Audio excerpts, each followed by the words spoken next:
What's going on, everybody? My name is Brian, and I am the rum champion. I left a 10-year career in tech to drink rum and hang out for a living. So I'm a full-time bartender at the Lucky Tiki. I have over 842 bottles of rum in my house. I've had over 1,800 rums from 91 countries and territories. And on top of that, I am a rum-obsessed lunatic, brand ambassador for two national brands, Rum Barbancourt and El Dorado Rum. This video is brought to you by eCozy. Now, this is the first real sponsored post. This is an amazing machine. I will say that it's a little bit difficult to set up just because you need this machine to take up an entire outlet. And if you live in a 1930s bungalow in Hollywood like me, it's a little bit hard, so I did have to rearrange everything. However, eCozy is fantastic because it is a water machine as well as an ice machine dispensing some lovely, lovely, lovely pebble ice. Today, we are going to do a deep dive cocktail video. I'm going to say it's an original cocktail. I do that with air quotes because there's no such thing as an original cocktail these days. In the history of mankind, I think there's only about 6 cocktails or so, 5, 6, 4, 6, something in that range. And everything else is a spinoff. Because if you think about it, a Queen's Park Swizzle is basically a mojito with Angostura bitters on top. A daiquiri is very similar to a caipirinha. The only thing that you're changing is you're just muddling the lime in a caipirinha, and in a daiquiri, you're just using the juice. So the inspiration for this cocktail is actually from the Planter's Punch in a 1957 recipe in a book called Potions of the Caribbean. I have loved this cocktail for as long as I have been loving rum. So dark origin, so we're not going to call this a Planter's Punch cocktail. That's where I got the inspiration for this. And that called for black tea. And my mind was blown because I had an aha moment going, whoa, I didn't know you could use black tea in cocktails. That's insane. So what I actually did, though, because it calls for black tea, granulated sugar, lime juice, and some lovely, lovely dark Jamaican rum. And quick side note, I'm not compensated at all by Worthy Park. I just absolutely adore Worthy Park rum. It's the only 100% Jamaican rum out there, from ownership to every last ingredient in this bottle. But dark Jamaican rum, lime, sugar, and black tea. Well, I decided to give it a little wrinkle in time, if you will. So what we have here is we have lime juice, because all of your cocktails, particularly if you're striving for balance, you have to find the balance between sweet and sour, and if you can throw in some bitter components, as long as you're trying to tie it all together, especially with rum punches, because it's that age-old adage for all the tiki people out there calling for how you build your cocktail. 1 of sour, 2 of sweet, 3 of strong, 4 of weak. Now, with that, I decided to do a couple things. One is I like to shorten things down. Despite working at a tiki bar, I believe, just like good old Dave Arnold, or I should say I believe it because of him and some others and just personal experience, that you can absolutely have amazing cocktails with 4 ingredients or less. 5 if you're going to count the ice that we're about to use. Now, as I was saying, what we're going to do here is 4 ingredients, 5 if you're going to count the ice. So let's just walk through this. I combined the black tea and simple syrup. So I made a black tea simple syrup at the advice of my lovely, lovely general manager, David Ray at the Lucky Tiki. I use Worthy Park 109, the only dark Jamaican rum that you will ever need, full stop. What do I know? I've only had 1,800 rums from 91 countries. Anyways, and on top of that, my bar lead at Lucky Tiki, when we were kind of playing around with the original 1957 recipe, rum punch goes back hundreds and hundreds of years.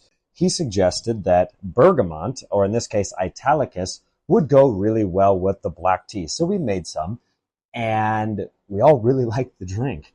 Also started, wanting to get some R&D or Q&A, quality assurance. No, I guess we wanted to just test it out to see if other people had an appetite for it. So I started making these just little tiny snackery versions, which is you take a cocktail and divide it up into little teeny tiny parts, and you have a snack or a snackery, if you will.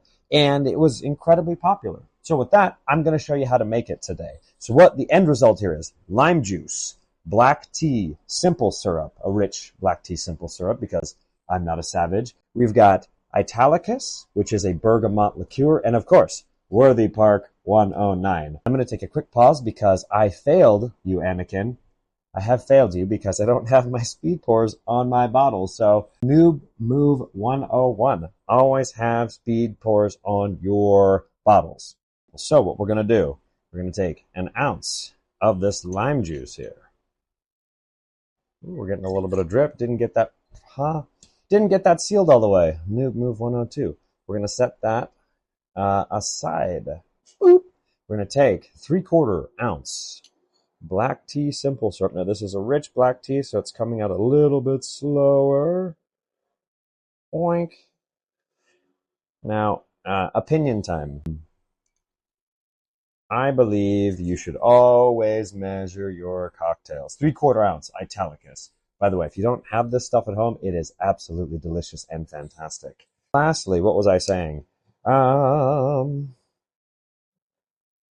Oh, right. Measuring your cocktails. Here's the thing. If you're going to make all this time, go to all this trouble, and take all this time to create a cocktail recipe, 2 ounces, Worthy Park 109. Again, the only Jamaican rum that you will ever need. Why, in heaven's name, would you ever want to not measure? You got to do it for consistency. And even for people that have really good counts, so if they're holding it and you see bartenders free pour, if you're going to make this recipe and write down the proportions, there's a reason for that, in my opinion. Anyways, I'm going to take ice cubes, put them in here, and then we're going to use the machine to fill this up with crushed ice. Now, what we're going to do, poink, just be aware if you don't have air conditioning, again, 1920s bungalow, looks like the ice is going to melt a little bit quick. Just to be aware of that. Put your tin in, smack it to seal it, and then give it a good shake.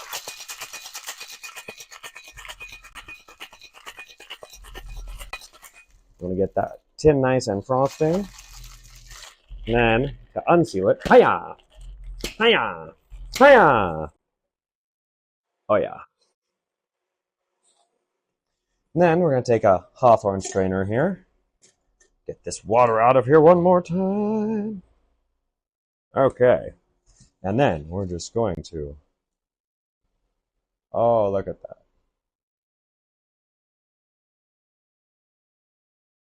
I'm going to take our lovely straw wherever I put it. Looks like some of that. There we go. Didn't get all the way to the bottom. I'm going to take a straw. We're going to take a skull garnish. And then what we're going to do is we're going to take a dehydrated lime. Put that in like so. Take a nice cherry. Garnish that accordingly because, as my lovely mother would say, presentation is everything. And then, of course, I have some mint here. I actually use the pebble ice to shock this mint. That means that you want your just mint to be nice and, dare I say, erect. Because, hey, nothing is worse than not being up at the right moment. Am I right? All right. Now, you know what? We're going to do another mint. Yeah. Cool. So now what we're going to do here is you're going to take your mint bunch. You'll see bartenders give it one smack. If you've seen me make cocktails before, you know I'm very much in the camp of you got to just give it a back and forth. Mint's flying everywhere. And then, of course, you want the mint as close to your straw as humanly possible. And voila.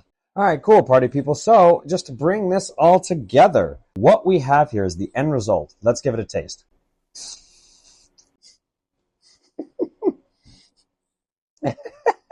Whatever you do, you want to make sure that the mint isn't in your way so you don't sound like you are breaking wind, if you will. But God, this is really, really tasty.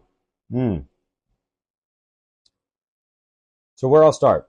The citrus always shines through. Again, we want to balance everything. So the citrus is really balancing the black tea, and the black tea is complemented by the bergamot. So these three things here give you a tangy, rich, and herbaceousness, but not like a garden variety. So if you are a fan of drinking tea, you'll absolutely like this. And then you throw some 54.5% Worthy Park 109, again, the best dark Jamaican rum that money can buy, into that. It just creates a symphony of loveliness.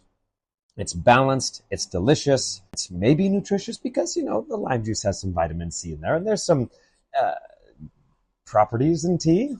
L-theanine, maybe? I don't know. You tell me in the comments.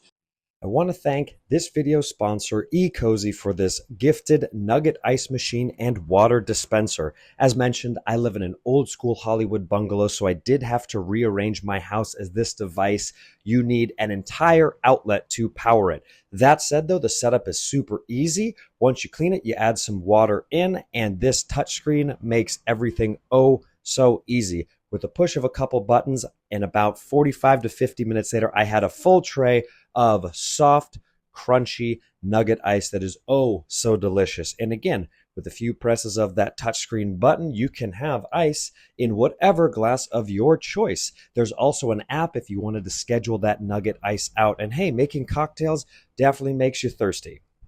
But that's what we have here, guys. So this is tea time. I appreciate you all so very much. Let me know if you want me to go more in-depth into cocktail creation. Happy to do it. I'm still learning because in the grand scheme of things, the only thing I know is I know nothing. But hey, the whole point of this channel is for us to learn together, right? So if we want to do spin-offs, I'm going to call them spin-offs, like this. If we want to do OG tiki cocktails, if we want to do classic cocktails where I can sub rum in, let me know in the comments so we can rock and roll this. But in the meantime, guys, let's get this in here one more time for a close-up.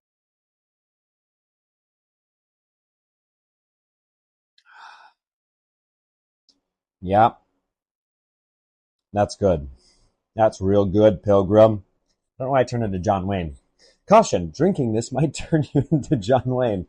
Anyways, guys, appreciate the hell out of all of you. Thank you all so much. We'll see you next time.